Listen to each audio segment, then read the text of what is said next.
Congratulations on making a video with awesome music and sound design. Now, you've learned a lot this lesson, so I hope you feel like you have a solid grasp of the basics of audio in Premiere Pro. Now, there will be people who do things differently, such as using the audio workspace. I've found that the workflow I've shown you is not only more efficient, but does everything that can be done in the audio workspace anyway. It's like when I was talking about the edit workspace at the beginning of the course. What's the point when you can stick in the editing workspace and have so many more features at your disposal in one workspace? Other than color grading, there's really no need to switch workspaces. Anyway, before we move on from audio, I want to draw your attention to a few final things. Firstly, when you've worked your way through your video a few times and after you've added your music and sound effects, watch back the video in its entirety. However, rather than watching, I want you to be listening. Does your music and sound design have flow? Is there drama and comedy in the right places? Can you feel the propulsion of the music, and are the sound effects enhancing your experience? I use the word flow here, but it's a really difficult element to actually quantify, and there's no formula for flow. So how do you get flow? I touched on this earlier in the course when I was talking about editing your video footage, but I want to go slightly more in depth now. Something I want to stress is that you go out and watch good content. I know that's a really broad statement, but think about your favorite movies and TV shows and YouTube videos. Go and watch them. But this time, don't watch them.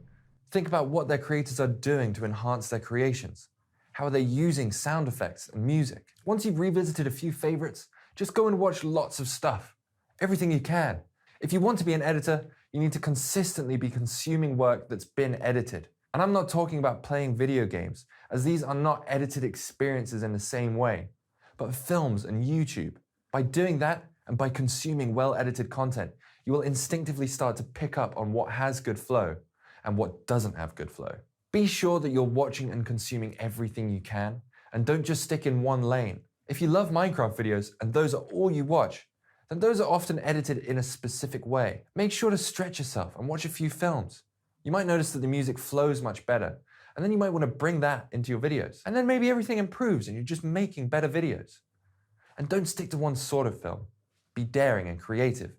You might think French cinema is just for film snobs, but then you might actually watch something like Leon the Professional or Breathless and be amazed by what you're seeing. And who knows how that inspiration can translate into your own work. I know it does for me. That's just a really long way of saying that you will naturally pick up on what makes good flow the more you watch. And this doesn't just apply to audio, of course, but all of video creation.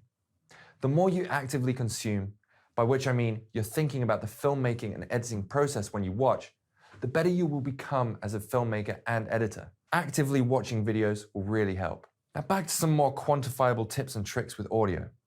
I've spoken about those mixer bars over here, which light up green, yellow, and red. Now that you have all your sound effects and music in place, it's time to make sure these levels are perfect. So to go into a little more detail, when the bar is green, it means your gain is normal. Yellow means that you're getting close to clipping, or in other words, that you're in the danger zone. And red means that your audio has clipped and the signal will be distorted, aka your audio is bad. Watch through your video, and as a first port of call, turn down anything that's hitting that red zone. You ideally want to be in the same area where green is turning into yellow, but never red. You probably want to aim for around -5 decibels, with the maximum being -1 decibel.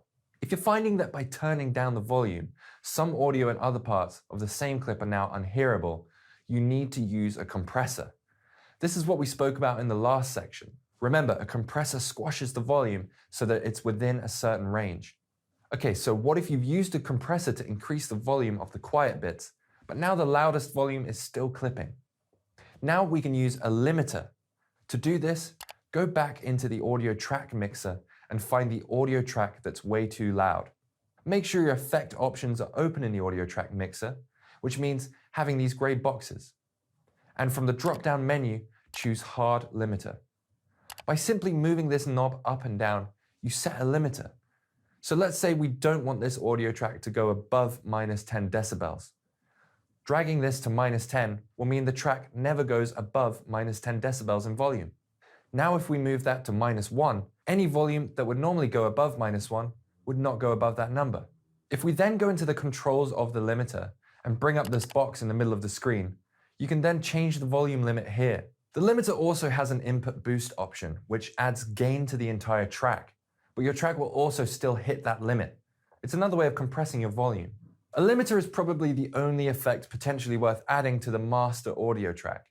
I pointed out the master volume here on the right-hand side of the audio track mixer, but you can, if you wish, add a limiter here and make sure you absolutely do not go above minus 0.1 decibels. And therefore, your audio doesn't clip.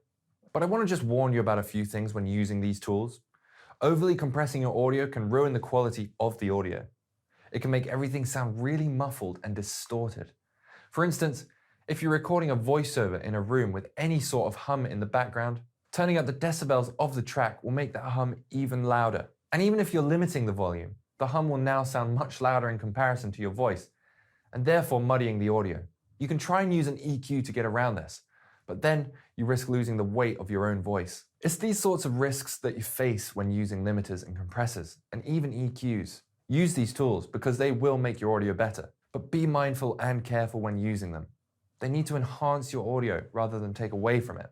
To conclude, I advise going over your video and making sure all of the sound levels are correct and not clipping, and then go and watch your video again from start to finish. Keep an eye on that sound level and make sure you're not peaking. If at any point you feel the need to turn the volume on your computer up or down, then you have an issue. Your viewers shouldn't have to adjust their volume whilst watching your content. And once you're happy with the audio levels and your video is sounding awesome, then, well, you're pretty much done. Watch your video back, make sure you're happy, and get ready to export. Because you've just edited an awesome video that features cool zooms, transitions, audio effects, music, subtitles, and so much more. You should feel really proud of your creation. Before we move on to the final part of this course, I just want to finish off talking about audio by offering one final tip on checking that your audio is copyright free. I know a few of you may be worrying that your newly created masterpiece is going to have a copyright claim against it on YouTube. But you can avoid that by uploading an unlisted version of the video to YouTube. Now don't worry, this won't get uploaded to your channel, not for everyone to see, but just for you and people with the link. I'll go over exporting from Premiere Pro and uploading to YouTube in the next section, but hopefully this eases some of your concerns before we get there. So come on, let's get this video exported and onto YouTube.